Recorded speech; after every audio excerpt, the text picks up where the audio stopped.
Thanks for tuning in to another show in the Next Reel family of film podcasts. Want to skip those ads and get early access? Become a member at truestory.fm/join and discover all the other great perks that come with it. I'm Pete Wright.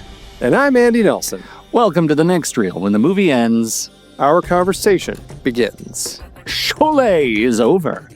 How do you plan to fight me, Thakur? I've long cut off and discarded your arms.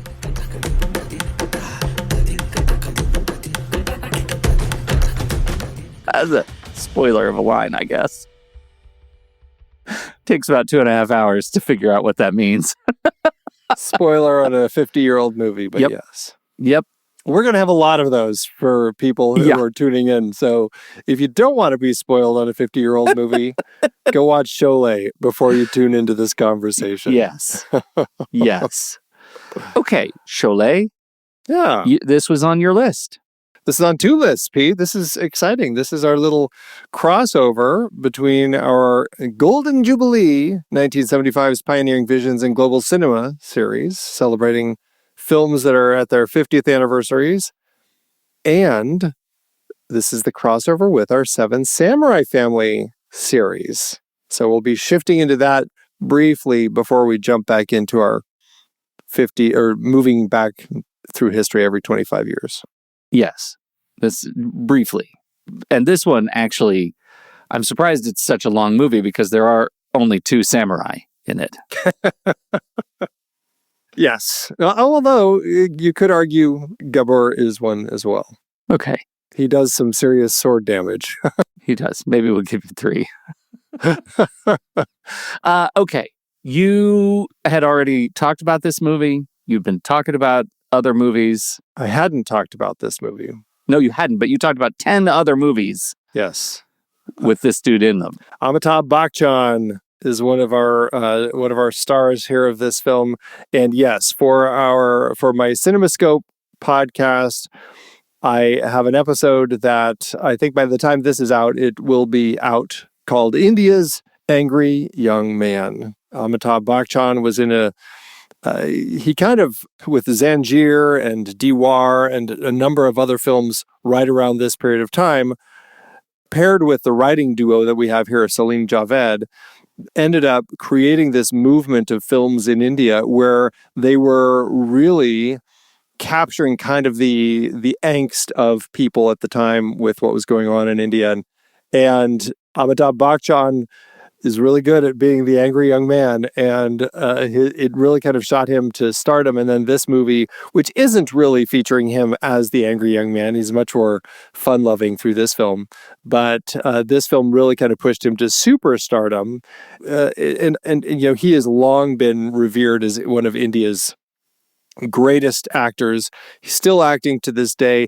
And what's fascinating, Pete, which I think is amazing, this is an actor who every Sunday he goes out on his patio and he waves to the crowd. And there are thousands and thousands of people that show up at his place every Sunday just to see him come today? out. Still, to this day, he still comes out every Sunday and waves to the crowd, and they wave at him. It's amazing. What? You can go to YouTube. It's crazy that it still is just so popular. Like, people come and ask him to like give them the name of their newborn child. It's wild how loved he is in India. It's called his Sunday Darshan. So yeah, just Google that or just look it up on YouTube, and yeah, it's crazy. It is totally crazy. He's such an interesting guy. I love his main portrait picture on IMDb. He has youthful brown locks and a very white goatee. 249 credits, this guy. He's been around doing movies for a long, long time. He definitely has. And this period is really, he was kind of like not a big name until the writing duo, again, they had seen something of his, and they said they were pitching.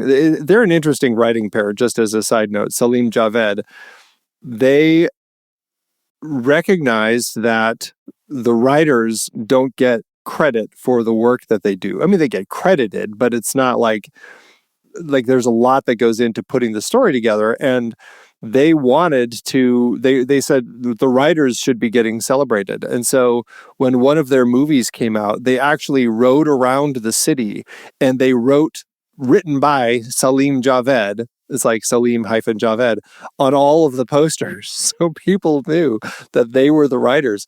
And this got them, like, they started pushing for getting billed on the posters, getting billed on all the marketing materials. Wow. And they turned themselves into superstars. And people would go to movies just because it was a Salim Javed written script. There are so many lines, including from Sholay, that Salim Javed had written that are still quoted to this day by politicians, by advertisers, like everywhere. It's like, I'm going to make an offer they can't refuse sorts of lines, but in India, like they're prominent to that culture. So anyway, Salim Javed had seen Bachchan in a film as a bit part, but they're like, this guy could actually do this part well, of this having that angry tone. And they convinced the team making it to cast him in the lead role, and he got it. And that kind of pushed him into this place where he was getting recognized as an actor that people wanted to see, and pushed him to kind of end up creating, through all the filmmakers and writers that he was working with, this angry young man persona. So it's a fascinating performance. And here we're seeing him at like the peak of his superstardom. Yeah, he's very charismatic in this movie. All right. Well, enough is enough. Let me just shatter all assumptions. Pete liked this movie a lot. I had a blast. I shouldn't have. It's ridiculous, but it was like nonstop fun.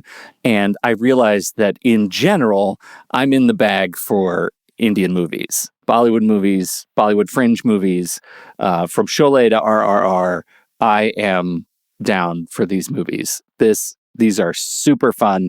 Maybe it's because they're so sort of culturally different than what I expect from a movie. I don't expect our two heroes to break out of jail and have a friendship love duet on a motorcycle. I don't expect that. But we got it here. Was I down for it? You bet. I'm glad that you enjoyed it. And, I think overall, I'm actually kind of wiping the sweat off my brow, because I was a little nervous with this particular series, looking at these films, that with things like Gene Dealman in here and Sholay, I wasn't sure what to expect from you. So I'm happy to know that you have One more down. Largely enjoyed this series. Yeah, it's been good. We've only got one more, and that's our next member bonus episode, which is the Super Inframan from Hong Kong. So we'll see how that one fares, but I'm looking forward to it. Just judging by the poster, I don't know how we could go wrong. I don't either. Oh, man. All right. This is an interesting story, because this film really kind of created this new subgenre in Indian cinema that is their own version of the Western, sometimes called a curry Western, but really it's kind of a dacoit Western, which dacoit are bandit characters in Indian films. There's a whole subgenre of just dacoit films in Indian cinema. And so here we have this dacoit Western where you've got these bandits, you've got a very much of an Old West sort of feel. It does kind of also bring in some samurai elements that we have. And this is very much, as I already mentioned, part of our Seven Samurai family, because they loosely patterned this off of Seven Samurai. We've got this retired police captain or investigator who's living in this little village that gets raided regularly by these terrible bandits. And he remembers these two lovable criminals that he had once had this whole train. We'll talk about the train chase, but he had this incident on a train. They saved his life, and he's like, these two are the only two who can help me with this bandit problem. And so that's our Seven Samurai story. But we're also getting very much the Western sensibilities that you can see, like right out of the gate. The film starts with this booming shot coming up as a train arrives at this little station in the middle of nowhere, in the kind of a desert area. At the end of the film, it ends with a reverse of that as the train leaves. And then in the middle, we have this massacre that is feels very much patterned straight out of Once Upon a Time in the West, Yes. where we've got Henry Fonda's character coming in and wiping out the entire household. And so you can see all of these nods to these different genres as they kind of create this new dacoit Western subgenre of their own. But it also feels very Indian. We've got the singing and the dancing, and we've got all sorts of comedy. We've got story diversions that take us as we're following a love story for a while. We've got all sorts of backstories. It's all over the place. And I mean, one of the principal segments is the Holi Color Parade Festival with all of the shooting the powder. And I think that the visual conflict that exists between the sort of brutality of the Indian Wild West and the vibrant color of this festival and the joyousness of these celebrations was really sort of stunning. And that's what we don't often get in what we look at as the sort of U.S. domestic Old West Westerns. It's just sadness, right? Unless it's Butch and Sundance and they're riding a bike. It's generally just sadness and filth. And this movie forces you to reckon with the question, how do they get their whites so white? It does make you ask that, especially when they're throwing colored powder all over it. Yeah. I felt like this movie, that mashup, the visual mashup of that rocky terrain and the searing sun, which was captured beautifully, made for such a memorable visual for these action sequences that I did not see coming. I didn't expect this kind of movie. Yeah, it's it's interesting. There is a term in Indian cinema called the masala film, which is kind of a blend of masala is just a blend of spices, but in the film they say it's like a blend of all these different genres coming together. Now the singing and dancing, that's kind of just always there in Indian cinema. You can pretty much expect that in almost any genre. When I was talking about the remake, in my remake exploitation episode of cinema, there was a really funny Indian remake of Nightmare on Elm Street, which also features a weird Michael Jackson character doing his own musical number. So yeah, it's always going to be there, whatever your genre. But what's interesting, and my guest told me this, he said the term masala film kind of came out later in the 80s and 90s. And it's kind of a pejorative term that they use for films that are at that time were just kind of cramming everything in there, and they just didn't have the charm that you get in something like Sholay. And so I don't know. He rankled a bit at me mentioning that some of these like Sholay are kind of masala films. He's like, well, masala films are more. Yes, in retroactively you could call this a masala film. No one was calling this a masala film in 1975 when it came out. That term came out later for these other ones, and people recognize, well, this is kind of a masala film, but it's not the later masala films that they don't look at as fondly. A masala film. Yeah, right. Okay. What do we know about Ramesh Sippy? Like we find in a lot of Indian filmmakers, very much a family affair, right? I think his dad produced this film, G.P. Sippy. His son, Rohan Sippy, is a film director. His daughter married one of the big actors from India, and his other son is an actor. And so very much kind of like that sort of influence. And I think that with his dad having been in the business, it's just, you see this with a lot of Indian filmmakers where they just very much are kind of tied into this industry and they just kind of keep passing it down. And this was his most popular film that he made in his whole career. I've only seen one other of his films called Shakti, which came out in 1982. That one I did talk about in the episode on CinemaScope with Amitabh Bachchan and Dilip Kumar, two mega Indian stars. That was the first time they came together to kind of be on screen together, which got a lot of praise, but it wasn't the sort of praise that Sholay got. I don't know much else about him other than I think that he was a very busy filmmaker, cranking a lot of projects out. I think it's so interesting the way he captures the blend of Western genre conventions with Indian sensibilities, right? Like we were already talking about just sort of the exuberance of this production, but unlike pure sort of Westerns that we've talked about in the past, which are, I mean, they wouldn't turn away a vault. You know what I mean? They wouldn't. Our criminals wouldn't stand at a vault and be shamed into doing the right thing. They always take the money. And this one, I think, emphasizes what I understand to be this more sort of family values approach, and mashing it up with the melodramatic tradition of Indian cinema at the time. And to me, that really works. And it's a bit of a sleight of hand that Sippy pulls here, because these things shouldn't work. These things shouldn't feel natural, moving from sequence to sequence, location to location, feeling gritty and dirty in the open, to the singing, to the Hitler homage in, I mean, what?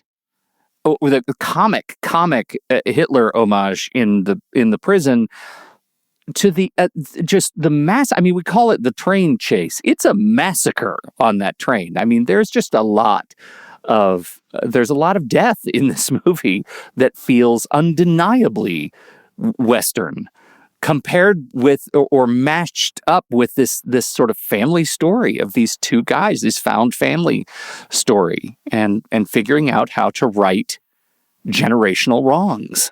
Yeah, and you bring up all the deaths, and I think that it is important to just say that this isn't like what we would see in like a modern Western, full of blood everywhere. No, and just, that's true. It's very much kind of its time, but also just the family type of movie that has family Western that has a lot of deaths, but like rarely are you seeing all the blood.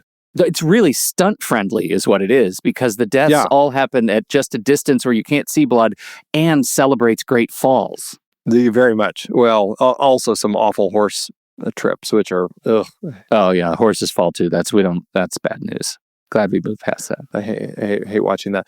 But yeah, we even get a character whose arms get sliced off. Both arms get sliced off. And discarded. And discarded, as we find out.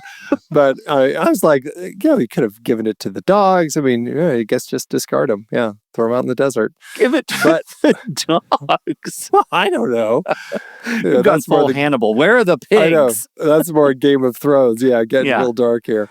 But yeah, we're always cutting away from any of that. Even when we have the massacre at the farmhouse, like those deaths, which all feature like freeze frame deaths of each of our characters who get killed, it's all blood free. And so it is a very violent movie, but it is shot in a way that, well, especially with their film board, they actually, even at initial release, they had to cut some of the scenes that we watched that have subsequently been put back in. But so even at the time, some of this was too violent for their film board. Okay. Well, do you know the kind of stuff that was put back in? Like, what did I see that I wouldn't have seen in 1975? Oh, well, there was a different ending. They made Sippy reshoot the ending, and the ending that we have is the reshot ending, where just as Thakur is about to kill Gabar, all the police arrive and they get him to stop, and they take Gabar away. So that actually is the one change that Sippy had to make that still exists in the actual film. Other than that, I believe it was the scene where Thakur's family gets massacred. That scene was cut out. And the scene in which the boy is killed, Ahmed, he gets killed when he's on his way to wherever. He gets, that whole thing was also cut out. So the censor board had cut those things out. Yeah, they do fly a bit in the face of the family values angle. killing the child of the old blind man. And, well, what's interesting is we don't even see that killing, right? No. We see him riding off. We see the villains, like the bandits, going, oh, look who's looks like I can't remember what they say. They see him riding out, and they confront him. And then we cut to him or the village, and we see the horse walking back with the body of this young boy slung over it. I don't know how the horse knew how to make it home, but he does. Like, that's where we cut back to. And so it's interesting. Horses and dogs will always find their way home, Andy. I guess that's it. That's it, yeah. If we've learned anything from movies, that's it. They always go home. Okay, let's talk a little bit about our principal duo, Jai and Viru. Jay and Viru, yeah. Jay and Viru. Viru, Dharmendra plays Viru, and we've already talked a bit about Amitabh Bachchan. Fantastic pair. I want to know what you think of them, since this is your first time jumping into any of this stuff. Well, I love it.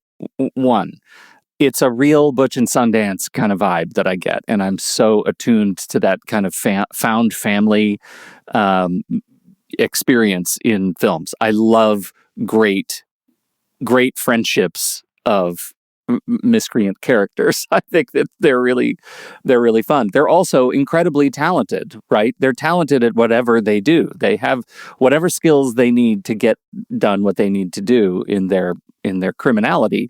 They do it all with joy and flamboyance. They wear those great 70s outfits in a universe in which everybody else is wearing more traditional garb or sort of military garb, like desert garb, the bandit garb. They just stand out in their denim bell bottoms, and I think that works. I recognize that's probably not a thing people noticed at the time because it was 1975 and the audiences might have been wearing the same clothes. Today, for me, that really plays. but all leading up to the finale of their experience together, the death of Jai, right? Jay. Are we pronouncing it several different ways? They say Jay in the movie. Yeah. Okay. I'll say Jay. The death of Jay on the bridge, where he keeps writhing around and saying Viru, Viru, Viru. I was genuinely moved by that moment between those guys. I thought that was incredibly powerful. And Viru's ultimate power-up to be able to go lay siege to the rest of the bandits was extraordinary and exuberant playground of violence. And so I feel like their whole relationship arc was right on. It was sort of, but not really ever tested. They were always buddies. We didn't get that kind of manufactured, oh, I hate you for a little while, well, we better rebuild in order to fight the final boss kind of arc, which was just, it was just pleasant. It was just pleasant.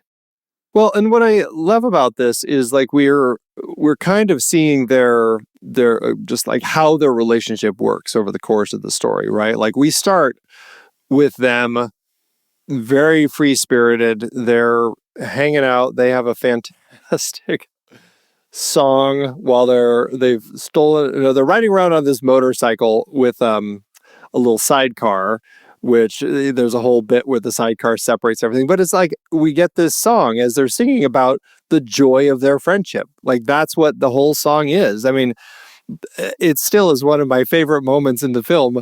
Maybe in all film, I don't know. But the fact that they're riding on the motorcycle and we've got, let's see, Jay's driving the motorcycle and Viru's driving the motorcycle and Jay climbs onto his shoulders. Yeah. While they're riding the motorcycle and they're singing. Like we have this whole musical number while they're doing all of this. And that's how it ends, like that scene. They ride off down the road astride one another. Yeah. I have to imagine that moment was partial inspiration for not just the friendship in RRR that we end up seeing there, but also the fact that we have a moment where they're doing this whole sequence on with one on the other's shoulders. Yes. It has to be. And how many other movies that we haven't seen have taken this same trope and put buddies on each other's shoulders? I am sure. That needs to be a series. Clearly not enough. It wasn't in Star Wars. Why was Luke never on Han's shoulders? Luke was never on Han's shoulders. God, Andy, I'd never picked that up. Yeah. Jeez. This is the kind of introspection we need in a series next year. But we get this friendship that builds from the beginning. So we already understand the friendship. And then it's just like, it's their working relationship. What kind of thieves are they? They're kind of just the petty thieves stealing apples, stealing motorbikes. They put a deal together with kind of a scoundrel buddy of theirs for him to turn them into prison for the 2,000 rupee reward, only so that they can escape and then split the reward with him. Like, that's the sort of plotting and planning that they have, right? Yeah. And we have, again, that whole sequence with Thakur on the train when Thakur is taking them in and the train gets attacked by bandits, like a lot of bandits. And the two of them are, Thakur asks them to help, and the three of them end up stopping these bandits, and Thakur gets shot and they save his life. That's the whole reason. So we know these are the burglars with a heart of gold, and we get that sense.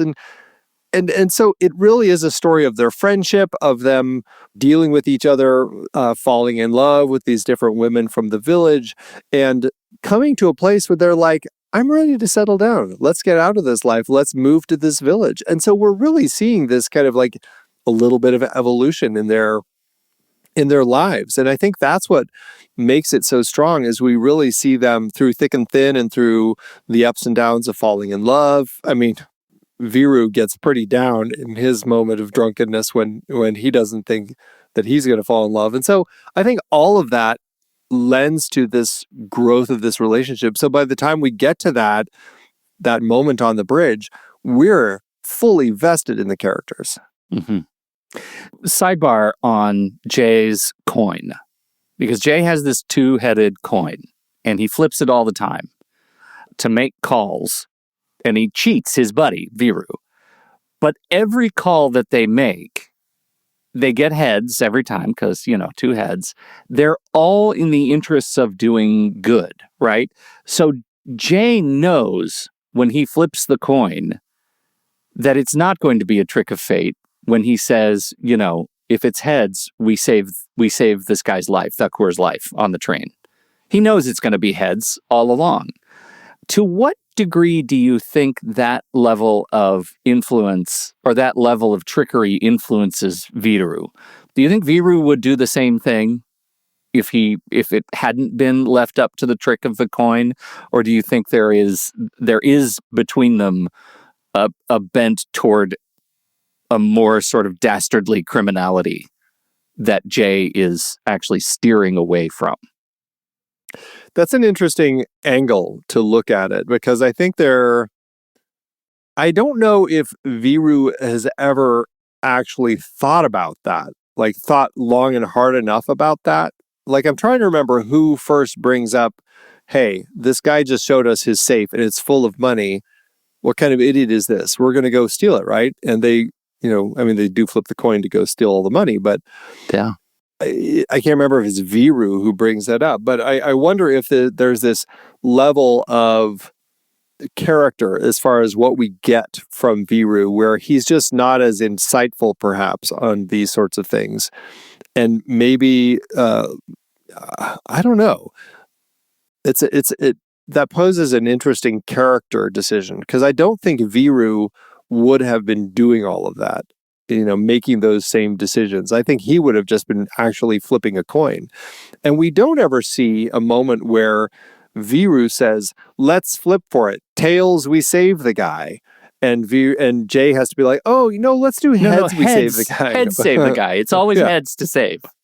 Yeah.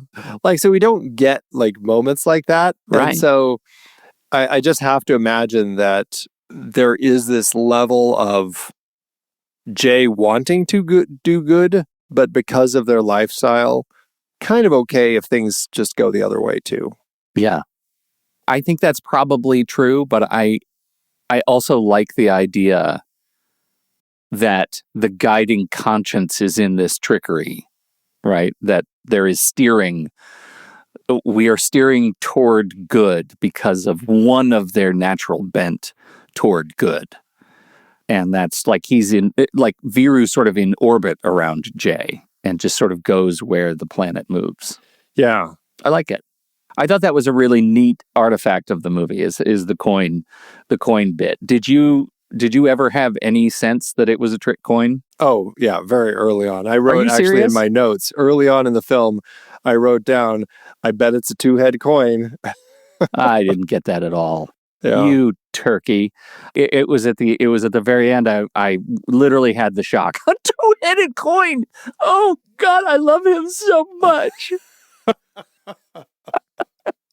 I love that so much that you that you were fully vested in that coin trick. Oh, it's totally butt in. Yeah. That's awesome. That's great. Yep. Let's talk about the other pair. This is kind of the big rivalry that we have here. It's Thakur, who is our police investigator who's retired for the bulk of the film. And then we have Gabbar, our villain. What do you think of these two and how they play in the film?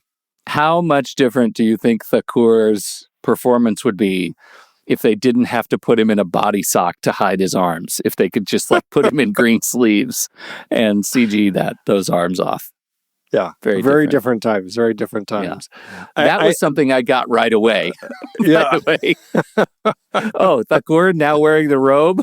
He doesn't have arms. He doesn't have any arms. Yeah.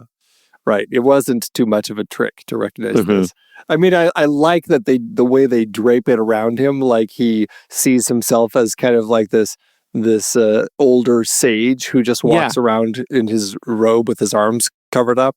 But yeah, it gets to a point where you're like, no, this is totally covering up the fact. It has, he's sort of like when they're in the shootout and he's standing on the little porch and he won't pick up the gun and he keeps making eyes toward Viru, I guess. Yeah. And Viru's like, pick up the gun. He's slamming around picking up the gun. Of course, he's not picking up the gun, but they're trying, it feels like it's easy to see that as, oh, he's now the peacemaker. He's totally peaceful and he's wearing his robes and it's got kind of Gandhi vibes. And that's an easy illusion to make. I still knew he didn't have any arms. It's pretty obvious. It is pretty because his torso is significant. He's been doing chest day a lot. Yeah. It's pretty funny. It is quite comical. The performance of him, this is Sanjeev Kumar, is I think fairly stoic in his kind of like the way that he plays this character, where he's very reserved. He won't say a lot. He won't give a lot of information. He does finally kind of talk about when the whole arm reveal happens. He reveals why he really wants Gabbar captured. That's his whole thing. Like, I want these bandits stopped, but you have to capture Gabbar and bring him to me, not kill him. And that's kind of like this mystery, which I think is, I think it plays. I think that whole thing plays, and his anger, especially as it builds to that final moment, that final confrontation where he's doing all of his kickboxing against Gabbar, which again was fantastic with his little spiked shoes and everything. Like that was fantastic. But you can buy into his emotions. You can totally buy into his emotions. So you have to admit it's a risky plan. To have his little spiked shoes and really put all of your hope in the fact that this guy who does have two arms and has been leading a band of bandits and is a noted murderer, that you're going to be able to stomp him to death. And I have to say, their fight was pretty good for being a stomp fight. It went pretty well. It was surprising how long it took Gabbar to actually get a hit in. I know.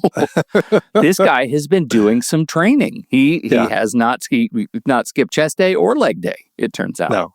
Yeah. He's hardcore. That's great. And do we know anything about those shoes? I was wondering about the shoes. Are they snake stomping shoes? They have spikes on them. They're like snake stomping shoes or golf shoes with little pointy toes. I was wondering about that. I mean, everything that I've read said he's wearing those shoes so that he can specifically attack Gabbar with them. But at the same time, I was like, oh, what a clever idea at a time where they needed better treads on their shoes. And so they would just, put these little things through them so that they wouldn't be slipping when they walked places. Totally. So I thought it was also just for practicality, but I'm probably wrong. No, I like your approach. I mean, why would he? He couldn't even. He's commissioning special bandit stomping shoes. No, they have to be used for something else. Well, he did say for snakes. They're great for killing snakes. Yeah.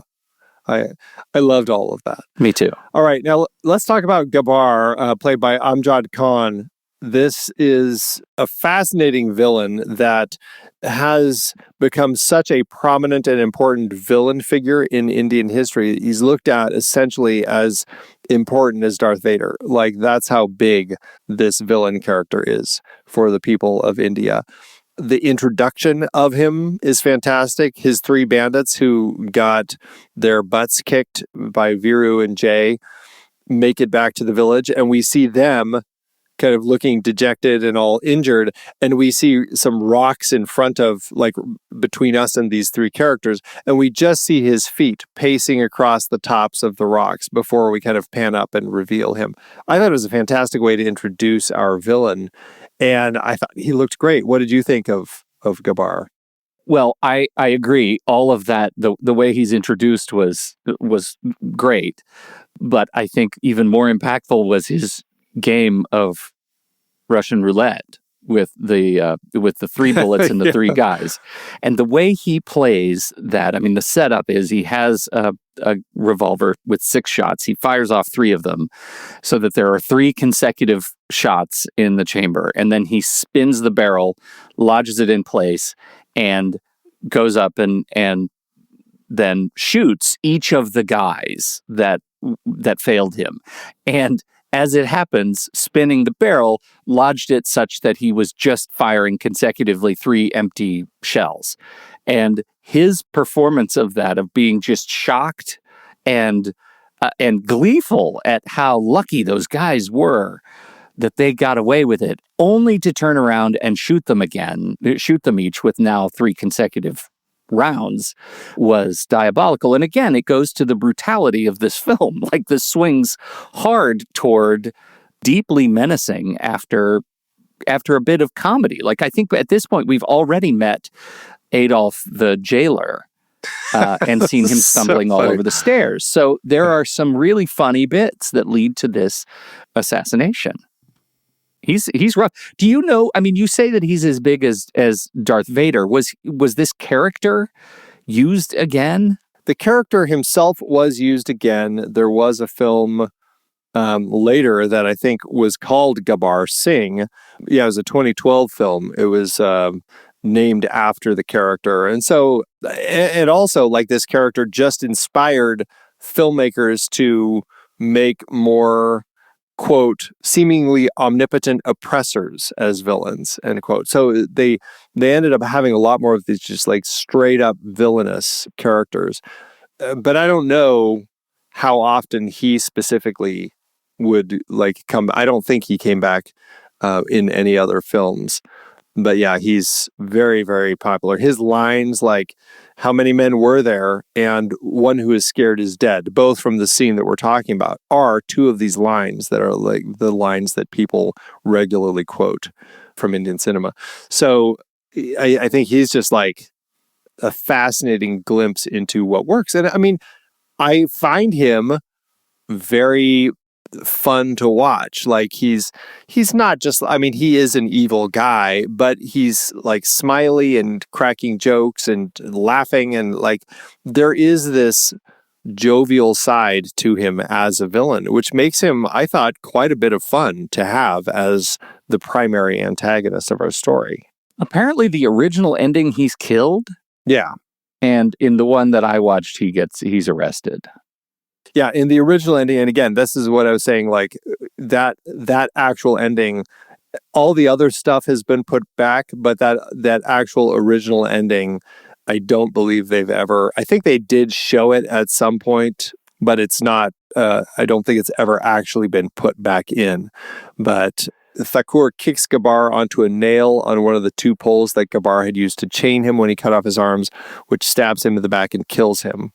And that's how he ends up getting killed in the... How do you feel about that, watching the movie? Did you want him to get got?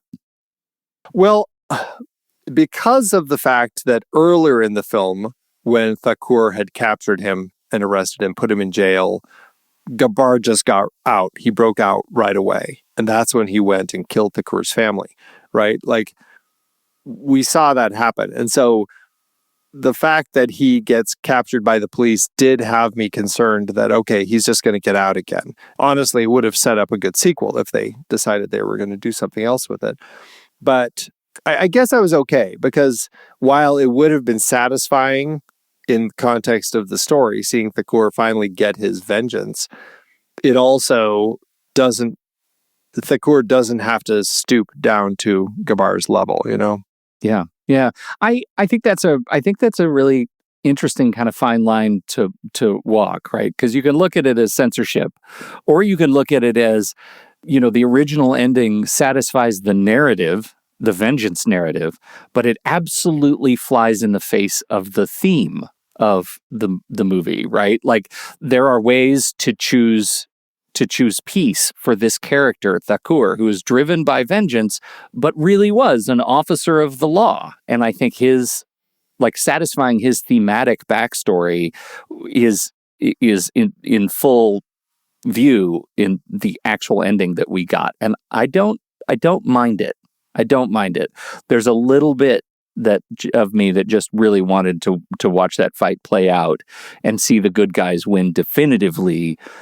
But there's something about him not, like you say, stooping, that I think is okay. Yeah, I think that it plays. I think that it works. And I mean, we're kind of used to seeing vengeance stories. So I don't think it would have been out of the realm of possibilities to show him actually get his vengeance. And we probably would have been fine with it. But just, I don't know, the way that it plays, I think ended up just working for me. I didn't mind that. As much as this movie, as we talk about this movie being just sort of performatively brutal, I think murdering him in the street is different from shooting bandits off horseback or off cliff sides at a great distance. There's just something different and maybe too intimate about it that would have really challenged the family nature of this film and made it something that it wasn't. Well, that's interesting. Like, would it have been different if Thakur just showed up and shot him to get rid of him, like during a fight? Like, say when Viru has his final battle, and if Thakur showed up and just shot Gabbar, would that have played okay? I think it would have been different. The fact that he's just attacking him with his spiked shoes might make it feel too personal and too much. Yeah, exactly. I did like that at least he gets him in each of his arms, so at least he feels like he's unable to really kind of fight properly with his hands. Oh, give me your hands. Give me your hand, Gabbar. That was really intense. Really, really intense. Yeah. So this movie has some cultural criticism that it provides a caricature of Muslims and women and makes a mockery of innocent villagers. And I don't get that because of who I am. I don't see it. Did you notice that stuff? It's also by modern eyes that people are looking and saying this sort of thing. I'm not as tuned into like the moments with the Muslim where people are talking about that with the Muslim characters. Was that the kid who got... Like the son is the Muslim son and he gets killed. Right. And his blind dad.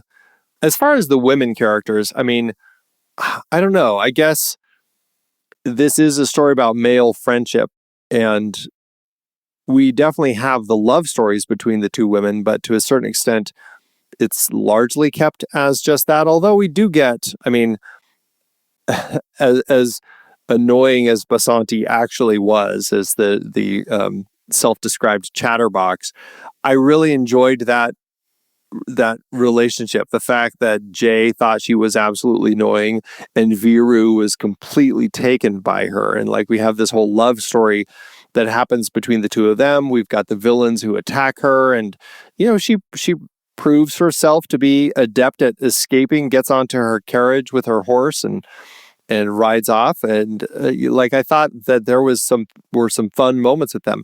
If anybody feels like they're getting a little bit of short shrift, it's Radha. This is Thakur's daughter-in-law, who her husband is one of these people who had been killed in this massacre. And since then, we get a great backstory for her later in the film when we find out that Jay is actually fallen in love with her and wants to, she seems like she's still in mourning, and Thakur gives her this backstory, gives him this backstory of her, how she used to be this woman who is full of color and vibrance and life, and she was very much one of these people who was like the Festival of Colors, was throwing stuff at people. Just as a side note, Jaya Baduri, who plays Radha, met Amitabh Bachchan in the rehearsals for this film and fell in love. They got married. They slowed production down during this film because he got her pregnant with their first child. And so they ended up having to delay some of her scenes because she had a baby. And this film took so long to film. By the time they got to the end, she was pregnant with their second child. So, yeah. But anyway, back to the character. So she's distraught, and so she's always wearing white. Like, she's completely drained of color in her life now. Yeah. It seems there is this draw between Radha and Jay, and you have this sense of hope that they're going to come together. There will be this return of color to her life. And then it just is so sad because Jay gets killed, and we have his, the funeral scene when he's being burned on the pyre, and the camera just pans over to their house and zooms in on the deck, and she's standing there still in white, still in mourning, just watching as her newfound love is burned to death, or not burned to death, but mourning. It's like, wow, just brutal for this particular character. So, I mean, I guess maybe that's what I could say as far as the women characters, but I don't know. I enjoyed the women characters. I did too. I think the women characters represent such extremes from one another, right? Radha is the austere mourning widow, and Basanti, I mean, if they're making fun of anything with Basanti, it's her ADHD. Like, she's all over the place, and I adore her. I didn't find her annoying. I found her super, super charming. I thought she's gonna have a hero moment, and when she runs, the bandits come, and she runs for her carriage and yells the horse's name and the horse starts running as she jumps on the carriage. Like, they're the dynamic duo, her and her horse. I thought that was fantastic. I think she is delightful, and she gets the principal Holly song. I think she's great. Yeah, I could have seen, and it wasn't like she was given short shrift either. Like, she's in the movie a lot. Yeah, right. Yeah, from the time these guys arrive, she's the one who picks them up, and so she's and right up to the very end when she and Viru ride off. Yeah, it plays really well, and I don't know. I didn't have any issues with that. And then as far as the villagers, I don't know. I guess in the scope of, again, looking at these people as simpler. I mean, it's part of the story, and I don't know. I guess I can see the complaints about it, but in the scope of the story that they're telling, it works in the context of this particular tale. I mean, it's very similar, again, to Seven Samurai, Magnificent Seven. We have these villagers who hit this point where they're like, Thakur, you're getting us all killed. You're wrong. And it takes the blind man to kind of have his little conversation about his dead son to show them the way that they need to stand up, that these deaths have to mean something. I guess I could make the same comment about early monster movie villagers, right? Like, are we saying that we treated reasonably and responsibly the villagers in the first Frankenstein movie? I don't think so. They were idiots, and they were pitchforks and torches idiots, and that's the point, right? Like, they were the unreasonable mass that needed to exist in order to confront the reality of the narrative. And that's exactly what we have here. I guess I was, considering that this is a loose retelling, or at least is pulling elements from Seven Samurai, I was wondering if they were going to bring the villagers into their attacks at some point. Like, that was something I kind of was expecting. And even at the end, as we're building, I even wrote in my notes, I'm like, oh, the villagers finally show up. Like, they're going to finally do their part and kind of contribute and help in bringing these bandits down. But they only show up. They don't actually really do anything. So I'm like, okay, I guess that's not the story we're getting here. It's not about the villagers, but maybe that could have helped that criticism if the villagers had jumped in and actually joined the fray. Maybe. I think you're right. But then this is, to your point, exactly where this movie and the Seventh Samurai diverge. Yeah. Right. We don't have a montage of teaching the villagers how to fire their bows and arrows. Right. Into scarecrows. No. Nor do we have Toshiro Mifune riding on one of his friend's shoulders in that film. God, but what if we did? Yeah. What kind of world would that be? Like up on, is it Takashi Shimura who leads the band? Like, man. I'd watch the hell out of that movie. This is a musical. What did you think of the songs? How did they all play for you? We've got a good lineup of musical sequences. Oh, they're great. I mean, I found them while they were happening. I was bopping right along. I mean, they're all joyous songs of up tempo, and the only downside is none of them on the version I watched were subtitled at all. So I really have no idea what the songs were about. Really? Everything else is subtitled, but the songs were just sound to me. So where did you watch it? Apple TV. Interesting. What a weird. Was your version the I don't know, 2004 or so 3D remastered version? Yes. Okay. So we had the same 3D version with added little explosive bits flying at us periodically, which I thought was funny. And I watched it in the Vision Pro, and the 3D works. Oh, it's really cool. Interesting. Yeah. It actually plays that way. That's nice. So weird, because I watched it on Tubi, and I did have subtitles through the songs. So you get all the lyrics about their friendship or the love or whatever. I had to write my own. You just wrote your own lyrics for the songs. Perfect. That's probably worked just fine. I think I'll bet we landed in the same place. I loved the songs. This is, there is something to get used to in Indian cinema. The fact that most of the films that you watch, even through today, rarely are you going to see the actors actually singing their songs. They have playback singers singing all of the different parts. And I think that's such a strange element. I think in all of the movies I've seen featuring Amitabh Bachchan now, I think there's been one film where he sang one song himself. Wow. The rest of the time, it's just the playback singers. Like, that's a whole award category in and of itself. Best playback singing. Wow. Yeah. That's a bummer, I guess. I mean, we also had the Monkees, where we totally screwed the Monkees for a while. So I guess we know how to do that. Yeah. It's just such a weird thing, like, that's just a big part of it. And sometimes you get, like, my wife and I have watched a few of these, and there's a few playback singers who are very popular, even if they don't always sound the right age for the character that they're singing for. And sometimes you're watching someone and you're like, this sounds like an old lady singing suddenly. Turns out it is an old lady singing.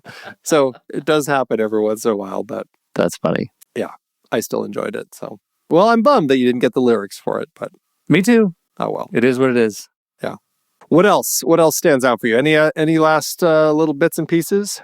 I think I'm good. I think we may have belabored this. In our effort to make a podcast about the movie as long as the movie, we're on the right track. But I do think I've said my piece. Yeah. Well, I had a great time with it.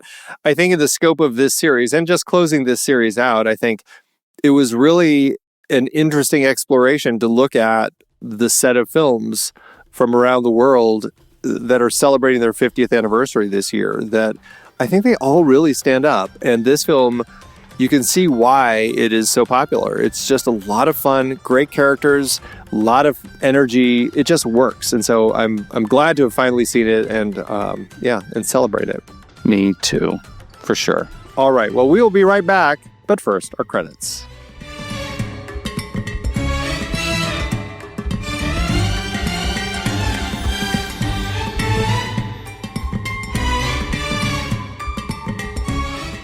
The Next Reel is a production of True Story FM. Engineering by Andy Nelson. Music by Rizian Fabian Fustinoni, Sharabina, Oriel Novella, and Eli Catlin. Andy usually finds all the stats for the awards and numbers at the-numbers.com, boxofficemojo.com, imdb.com, and wikipedia.org. Find the show at truestory.fm, and if your podcast app allows ratings and reviews, please consider doing that for our show.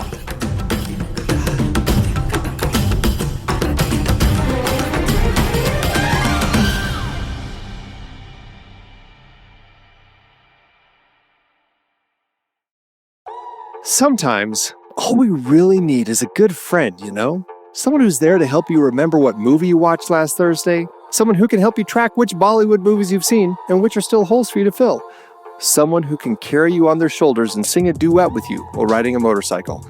Well, I'm here to tell you that you've got that friend in Letterboxd. Letterboxd is here to be your ultimate movie buddy. The Butch to your Sundance, the Thelma to your Louise, the Viru to your Jay. Your partner in crime in the wild world of films. With Letterboxd, you'll never have to face the vast landscape of cinema alone. It's more than just a platform. It's a friend that truly gets your passion for movies and is always ready to dive in with a killer recommendation, a thought-provoking review, or an engaging discussion. And here's the deal. We've got an exclusive offer for all you film fanatics out there. Head over to thenextreel.com/letterboxd or sign up directly on Letterboxd and use the code NEXTREEL to snag a sweet 20% off your membership. And this code works for both new signups and renewals, so everyone can join in on the fun. With a Letterboxd Pro or Patron membership, you'll unlock a whole host of awesome features like ad-free browsing, personalized stats pages, streaming service notifications, and much more.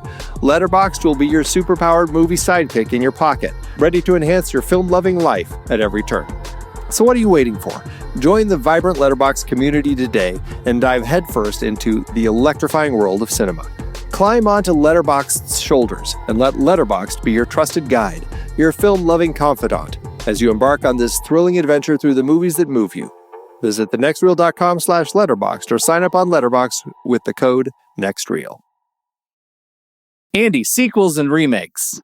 I haven't read your notes because there's a dizzying number of bullets ahead of us. There's a lot of stuff. And actually, goes back to your question that you had earlier. Has Gabbar Singh shown up in another film? And I forgot about this one. Amjad Khan himself played Gabbar Singh again in the 1991 spoof Ramgar Ke Sholay, and then also went on to reprise his character in all sorts of commercials. And then I already mentioned the 2012 Gabbar Singh Telugu film. The comedian Jagdeep, he played Surma Bhopali in the film. He's the guy who works at the lumber mill where they do the deal to help him get the money for when they break out of prison. Yeah. He used his Sholay success to create a spin-off, directing and playing the lead in the 1988 film Surma Bhopali, in which Dharmendra and Bachchan actually both came back to play to do cameos of themselves. Sholay itself was remade in Bangladesh as Dost Dushman, becoming the first Dollywood film to portray a number of lengthy action scenes, which led to it being condemned by many film critics for bringing violence to the cinema screen in Bangladesh, which I guess they were light on up to that point in 1977. There was another attempt to remake Sholay. Ram Gopal Varma made the film Og in 2007, and in this one, Amitabh Bachchan was the villain. Ended up being a commercial and critical disaster. Everyone pretty much hated that one. There have been video game versions of Sholay. There was the Sholay Ramgar Express iPhone game. There was the game Sholay Bullets of Justice. There was an animated TV film adaptation called Sholay Adventures. In 2019, there was a film called The Sholay Girl, based on the stunt woman Reshma Pathan. She was Malini's body double in the film, who played Basanti. There have been books. There have been just so many different things. The 3D re-release in 2014. One person called Sholay, no longer just a film, but an event. It had become that important. And Shekhar Kapoor, the filmmaker, he actually said, there's never been a more defining film on the Indian screen. Indian film history can be divided into Sholay BC and Sholay AD, which I think is really funny. And that's just the film, Pete. Now let me talk about the songs. The film Mabuba Mabuba, this song has been anthologized, remixed, recreated.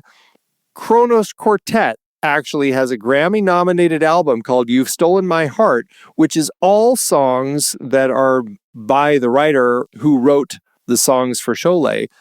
And Mabuba Mabuba, they have a version on that one. Then Himesh Reshammiya performed the song in a film in 2007 called Aap Ka Suror. The other song, Ye Dosti, has been called the ultimate friendship anthem. This song has been remixed and sung for different films. And interestingly enough, in 2010, this song was used to symbolize India's friendship with the United States during a visit from President Barack Obama. Wow. Do you remember those days? They seem so far away. That's incredible. What a legacy this film has established and yet feels so far away. I'm so glad we watched it. How'd this one do at award season? It had 5 wins with 5 other nominations at the Filmfare Awards, which is India's Oscars. It won for Best Editor. Amjad Khan was nominated for Best Supporting Actor, but lost to Shashi Kapoor in Diwar, a film I did talk about on the India's Angry Young Man. Excellent film, Pete. You should watch Diwar. It is. Okay. It's a great one. Also lost Best Director to Diwar, Best Film to Diwar. Sanjeev Kumar was nominated for Best Actor, but lost to himself in Andy. I think this is why the Oscars don't let actors be nominated twice in the same category, because they don't want them to, have that sort of thing. It also lost Best Story to Diwar. And then in 2005, it won a special award for Best Film in the last 50 years of Indian cinema. And then over at the Bengali Film Journalists Awards, it won Best Supporting Actor for Amjad Khan, Best Art Director, and Best Cinematographer. All right. Did pretty well. But none of that matters, Andy. None of it matters if it didn't make any money. How'd it do at the box office?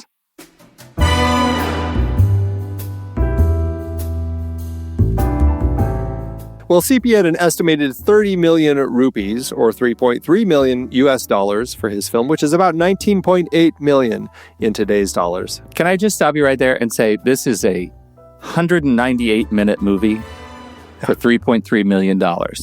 Yeah. Even in 1975, that's extraordinary to me. That's crazy. Please go on. I hear you.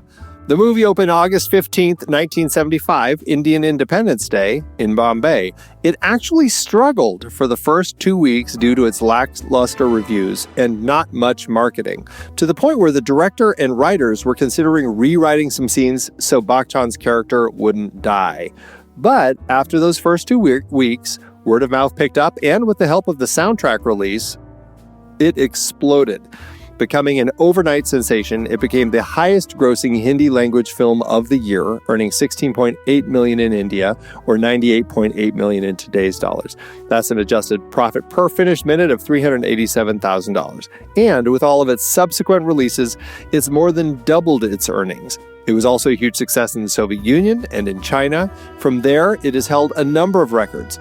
It had the longest theatrical run until DDLJ broke the record in 2001. Its initial theatrical earnings was a record for 19 years, which was also how long it held the record for being the highest-grossing film in India. It was also the highest-grossing film until 1982. Adjusted for inflation, they say it's still one of the highest-grossing films in the history of Indian cinema. So even with some estimates, it still is just a huge, huge winner. That's just extraordinary. Do Indian filmmakers make short films? Seems like all the films you make me watch are really long. I mean, there are some that I've watched that are under 2 hours. Any in the 90-minute range? 90 minutes is a sweet spot, I think you know. I know. Just look at this, 2 90-minute films. Yeah, no, you have to. Yeah, you got the intermission in the middle. Just And yet, all of the movies I've watched, Zindagi Na Milegi Dobara is huge. And I'll watch that any day of the week. Any day of the week. Yeah, I'll watch that movie. Fantastic movie. Yeah. All right. Well, I'm A great film. thrilled we watched it. Yeah. Yeah. Huge. Yeah, it's a lot of fun. So, all right, that is it for today's conversation. Next week, we will continue our Seven Samurai Family series with a look at Battle Beyond the Stars. We'll be right back for our ratings. It was bound to come round. It was. Once we had our Roger Corman series, Yep. it was inevitable that this movie would end up on our list. Inevitable.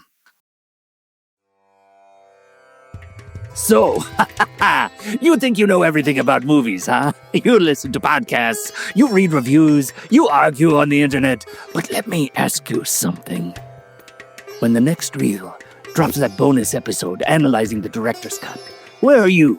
Sitting there empty-handed like some amateur film student boob.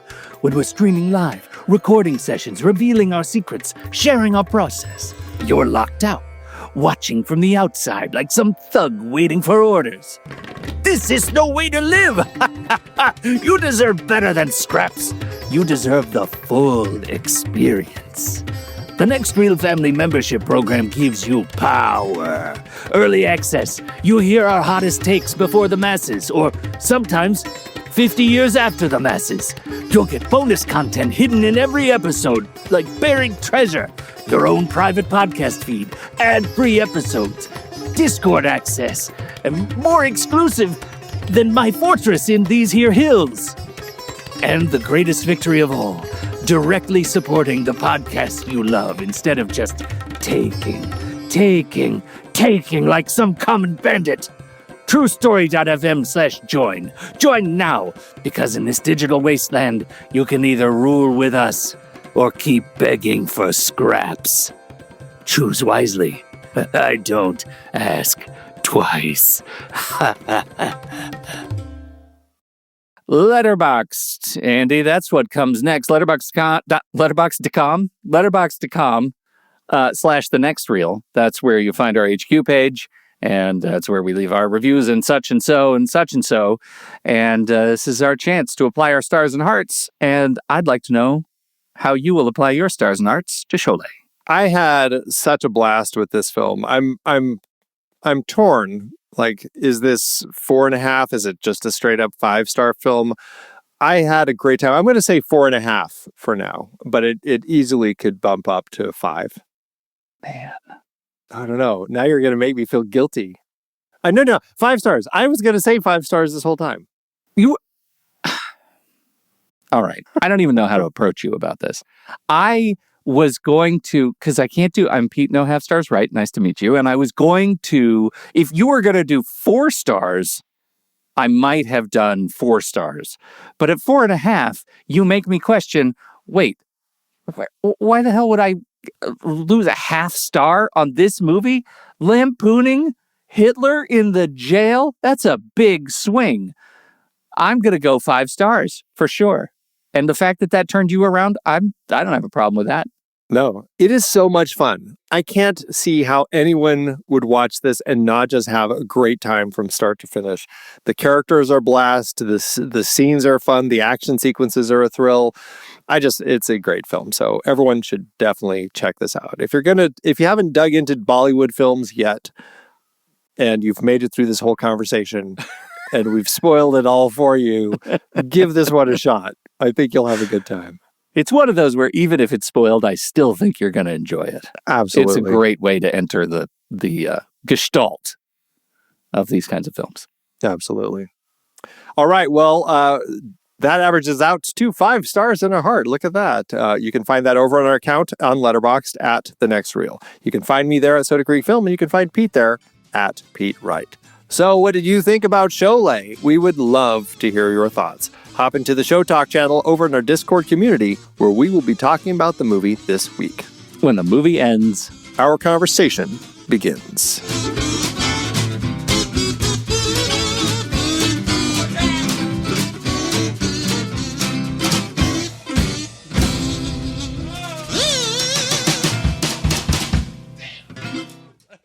Letterboxd giveth, Andrew. As Letterboxd always doeth. Okay. What was your criteria for this? I just wanted a fun one. really. I'm just looking for a fun one. There are a lot. So it's easy pickings. Okay. Well, I went for a fun one too. There are a lot, and I'm going to go first. So just in case you have an RRR reference, I get it first. Okay. I'm That's loving the it. whole game. Loving it. All right. Mine is a 4.5 from Daedalus133, who says, Sholay walked so that RRR could German suplex a bloody leopard. Old school Bollywood classic, shot like a spaghetti western. Lots of action, romance, sweeping wide shots, and the legally required amount of dance sequences. Yes, absolutely. I loved it. That is fantastic. I love it. Well, I've got a 4.5 and a heart by Ebbs, who says, stop asking who's the man in the relationship.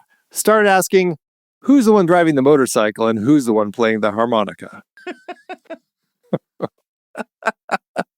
There's always someone who plays the harmonica. In every relationship, there's a driver of a motorcycle and a harmonica player. It's important to remember. All right. Thanks, Letterboxd. You're the best.